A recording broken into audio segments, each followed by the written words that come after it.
प्यारे बच्चों, एक बड़ी दुखद बात है। आज मैं जब ऑफिस में था, मैं डेली 1 से 2 के बीच में बच्चों से मिलता हूं। तो आज एक बच्चा मेरे पास आया। वो पटना के मुसल्लापुर हाट में ही रहता था और उस बच्चे को HIV हो गया, HIV पॉजिटिव हो गया वो बच्चा। तो मैंने उससे पूछा कि ये कैसे हुआ। बड़ा दुखी था बच्चा और मुश्किल से 24-25 साल का, 23 से 24 साल का होगा।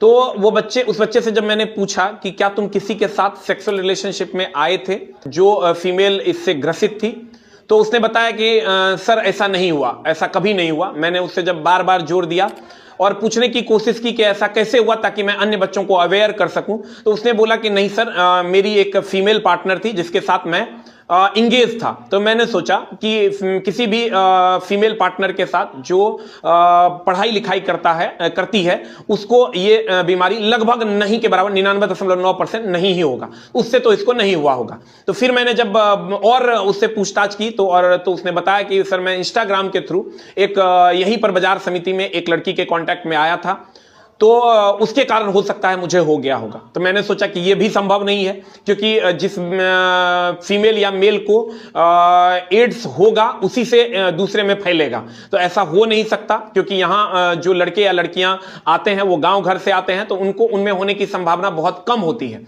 तो फिर जब मैंने और जांच पड़ताल किया तो वो पता चला कि उसने बोला कि सर रेलवे स्टेशन पर जो सेक्स वर्कर्स हैं, मैं उसके कांटेक्ट में आया था और वो भी बिना कॉन्डोम के। तो दोस्त मेरे, उसी से उसको ये HIV हुआ।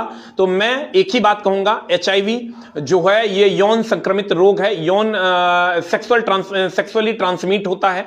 और भी इसके बहुत सारे कारण हैं, जैसे रक्त के आधान से भी होता है, लेकिन मेन रीजन जो है इसका सेक्सुअली ये ट्रांसमिट होता है। तो किसी भी वैसे मेल या फीमेल के संपर्क में ना आए जो सेक्स वर्कर हैं।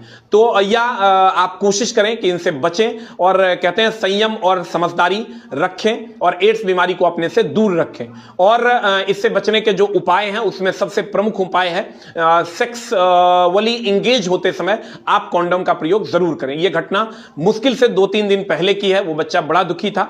हम उम्मीद करेंगे कि आप लोग सावधान रहेंगे और सतर्क रहेंगे और ऐसा कार्य ना करेंगे। हम जानते हैं कि इसमें बहुत सारे बच्चे अलग अलग तरीके का कमेंट्स करेंगे, अलग अलग बातें करेंगे, लेकिन दोस्त मेरे, समाज को प्रचारित करना, समाज में सही तरीके से चीजों को फैलाना, यह हमारा काम था और इसी की दिशा में हमने आगे कदम बढ़ाया। क्योंकि यूथ अगर गलत दिशा में जाएगा तो हमारे भारत को, हमारे बिहार को बचाने में असुविधा हो जाएगी। Thank you very much, love you all, नमस्कार।